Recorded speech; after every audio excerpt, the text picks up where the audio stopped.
from the greatest news agency of all time, Times of India, because they actually write these stories. Terrible ideas. Candace Owens blast TPUSA legal letter claim as Erica Kirk and YouTuber fuel fresh controversy. So this is a story about a guy who, oh, hey, look. Hey, who's that handsome guy? You made it. There's a YouTuber who made a bunch of ridiculous claims about the finances of TPUSA, who claims to be an accountant. He argued that they were paying they were sending money to a parking lot. The parking lot was obviously just the parking lot of a major business complex, but saying parking lot is sensational. So they sent him a cease and desist letter. Candace Owens came out and said it was a terrible idea. But there are questions even now people are asking about, particularly someone super chatted about, if Candace Owens is to destroy the moderates on the right, why would we have Nick Fuentes on, for example? Well, for all of the criticisms people have of you, you were calling out Candace Owens quite early on. Mm-hmm. And I think I think what's happening is, whether intentional or otherwise, let me start here. In the previous segment, we were talking about what's going to happen when Democrats take power. They're going to lock people up. There's an argument that there's going to be a title change, and that's CBS. So you've seen what's happened with CBS. Yes. Barry Weiss took over. CBS has now started to balance their coverage. It's pretty bland, which is what it's supposed to be. But Barry Weiss is a proud Zionist. Candace Owens is as anti-Zionist as you could be, but also nuts. The bifurcation that's being created, whether intentionally or otherwise, make that argument you want, all you want, is that the corporate press at CBS now, which is one of the most viewed news companies and programs that in the country and in the world probably, is, I'll give you an example. On the Somali daycare fraud, the story came out and said 62 convictions, 92 arrests from the Biden DOJ. Somali fraud is real. And I'm sitting here being like, well, okay, there we go. Like, it's real. While CNN says investigators claim daycares are running totally normally, still doing their weird, woke, liberal take or whatever. The play that seems to be happening, again, whether intentional or otherwise, is that for some reason Candace Owens is recommended to regular people who aren't involved in politics. And you'll go on a YouTube. They're telling you to watch Candace Owens' show. She's telling you that Charlie was a time traveler, that Elon Musk is a robot. These are not exaggerations. Charlie may have been a time traveler, and that agents were trying to stop him from changing an outcome. It's really gotten to the insane level. If this continues, and I want to stress this, I'm not saying there's a conspiracy theory. Its intention is meaningless. Candace Owens is capturing the anti-Zionist faction and saying stupid retard things. CBS News is targeting the moderates who left the left and joined the Republicans. I actually think this may show a uniparty shift in that they've realized, for the sake of the military-industrial complex, for the sake of Israel, TikTok we see this with, going the woke route has failed them. So now they want to poison the anti-Zionist faction with stupidity, as dumb as the woke people were saying. I don't call it woke right, though. It's not the same thing.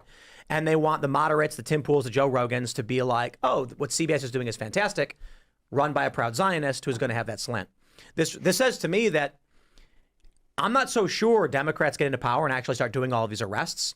Sounds to me like what's going to happen is the narrative shift is happening as such so that the MAGA people will be turned into the correct military-industrial complex establishment faction, if you get what I'm saying. Well, it's been happening to me. The more I get opened up to the liberal economic order, I sort of take it as like you got BRICS and you got the liberal economic order, and they're both vying for control of the Suez Canal and the Panama Canal, and so they set up shop. What's that? And Greenland for the same reason. And Greenland. They set up shop in the Middle East, and I'm like, look, I don't like being Israel's bitch. I don't want to be another country's bitch. I don't get sucked into war for regime change, but I understand American hegemony and controlling that Suez Canal. And I'm like, Greenland is for the Northwest Passage. Panama is for the Panama Canal. Israel is for the Suez Canal.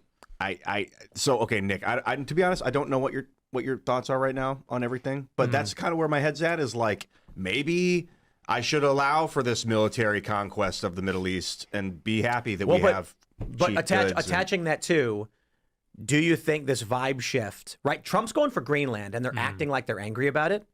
I'm pretty sure the military-industrial complex loves what Trump is doing. Oh, yeah. Venezuela. 100%. And that's because, the military-industrial complex is permanent. It's a permanent bureaucratic state. And so the goals never change. And You know, what has happened, what's remarkable about Trump is one of the only things that has staying power about Trumpism is the pivot against China. Because Trump runs in 16 and says, no, China's a real threat. We have to end free trade, put tariffs on them, and like seriously confront them in the Pacific. And if you look at like the Biden administration, that's one of the only things that holds over is the tariffs against China, arming Taiwan, sending Pelosi over there, actually undoing strategic ambiguity about whether we would defend them. Yeah. And so when you look at Greenland, Venezuela is the new Monroe Doctrine. That's Laura Richardson, who was the CENTCOM commander under Biden. That's like a Biden-era policy to push China out of Latin America. So they love seeing Maduro go. Greenland is sort of the same thing. You know, now that the North Pole is melting, like you said, all these sea routes are opening up, the Northwest Passage, Northern Sea Route, the Trans-Arctic Sea Route, and Greenland is going to be really good real estate. And the reason Trump wants it is because if Denmark owns it, they can't defend it. If they can't defend it, China's going to take it. I mean, they got designs on it. And it's hard for us to tax and control the rates for ships moving through our passage. Well, and I think more importantly, if it's not our clay, China and Russia won't take it seriously. Just like with Ukraine. Ukraine wasn't a NATO member, so Russia tested. They pushed the line. Greenland is, well, it's Denmark, but it's semi-autonomous. Is it protected by Article 5? Will Washington go to war with China if there's an incursion in Greenland? They will test it. So it does need to be our territory. And you're so on the money about that. It's Panama. I wouldn't even say Suez. I would say Red Sea. Because what's happening is in Yemen, there's a battle between the Emirates and Saudi Arabia. In Somalia, it's a battle with Somaliland and Mogadishu, and the Emirates and Israel are backing up Somaliland because they want a port there. In Sudan, the Emirates are backing the Rapid Support Forces. They want a base at Port Sudan. They want to control the Red Sea. Yep. So, and Iran, it's the Strait of Hormuz. So it does all come down to these choke points, and all the countries are lining up in World War III, basically China versus the United States. It seems like there's a conflation between the Zionist movement of creating a homeland for the Jews and the military-industrial complex's alignment to control the Suez and the Red Sea. And that maybe what you're saying, that there might be a flip in the narrative too. Now I'm a proud controller of the Middle East, whatever you want to call it. So I have a lot of friends who are very Israel critical, and I think that's always fine. And it's funny because there's Israel derangement syndrome, and these are the people who claim that, like Candace Owens, or the people who claim that Charlie was murdered by Israel derangement syndrome. Like Charlie just got an award by Israel. He did a panel with, I think it was with Andrew Colvett, to try and convince young Gen Z to support Israel. Was it like 2 months before he was murdered? Mm-hmm. So that's Israel derangement syndrome. Criticizing a government and focusing on a government I've never had a problem with. But what's happening now with Candace is she's sucking all the air out of the room and sounding like she's retarded. And so, again, the point being with CBS, Barry Weiss is looking like a genius, fixing a broken news that was biased towards weird woke things like child sex changes. And I think whether it's intentional or otherwise, I don't know. But again, I love what CBS is doing. Like when I'm pulling up articles now and I'm trying to track, say like the riots and stuff, CBS is a literally balanced article explaining it where I can say, hey guys, don't look at me. It's a CBS. It's not some right-wing publication. It's not some activist. It's a corporate news outlet saying this. So I think what she's doing is fantastic. Again, with the purchase of TikTok, I think they realized, this is funny. The one time Democrats and Republicans come together, TikTok after October 7th had a huge surge that appears inorganic to be promoting anti-Israel content in favor of Palestine. Whether that's true or not, we don't know, but it does look like it because it was a massive shift in a matter of a couple of days. Democrats and Republicans all of a sudden agree TikTok must be owned by the United States, just right when this happens. It's very obvious the issue was Israel. So I'm looking at this and I'm thinking, Donald Trump doesn't care, in my opinion, one way or the other. He wants to be supported. He wants to do what's most popular thing. I think he cares about tariffs. I think he cares about the border. But on the foreign stuff, he's like, just, you tell me what to do that's right. I think the military-industrial complex, which with its ancillary arms, however you want to describe it, MI6, Mossad, U.S. deep state working together, Five Eyes Spy, all that stuff, they're basically like, okay, if we want support for Ukraine, if we want support for Israel, if we want Venezuela, if we want Greenland, child sex change is costing us elections. Why don't we drop that stuff, pull the moderates back in our boat, prop up somebody who makes the people who oppose us sound like they're retarded? That's what seems to be happening. Well, I would say that what happened, because I'm totally in agreement with you. You know, there was a statement that was given to the World Jewish Congress about 25 years ago in the 1990s. They call it the State of World Jewry. That's a speech. And it was given by some Jewish activist. And he said that the American Jewish community is inseparable from Israel. He said, and when Israel gets sick, American Jewry catches a cold. And that's basically what happened after October 7th, is that Israel's attacked by the Palestinians. And what they saw is that the far left, the radical progressives at Harvard and elsewhere, they supported Hamas. They were sympathetic to the Palestinians. And so all of a sudden, these like left-wing Democrat Jews like Bill Ackman, Sean McGuire, and some of the other notable ones, I'm thinking about who's the other guy, the tech guy, Jacob Hellberg, was one of the first like little tech guys to max out his contribution to Trump in March 24. These are all, and many of them gay too, by the way. Like Jacob Hellberg is like a gay liberal Democrat. All these guys are lifelong Democrats, but after October 7th, they flipped and became Republicans. And it's because Israel's attacked.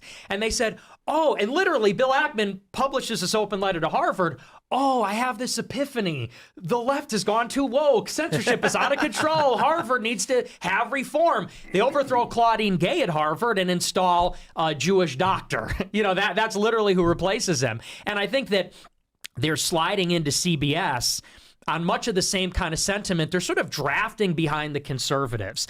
These like Jewish people realize that the Democrats are beholden to the radical left, that are at least going to restrain the Democrat support for Israel. Like in the Biden administration, you know, the Biden National Security Council was drafting memos saying you can't give 2,000-pound bombs to Israel.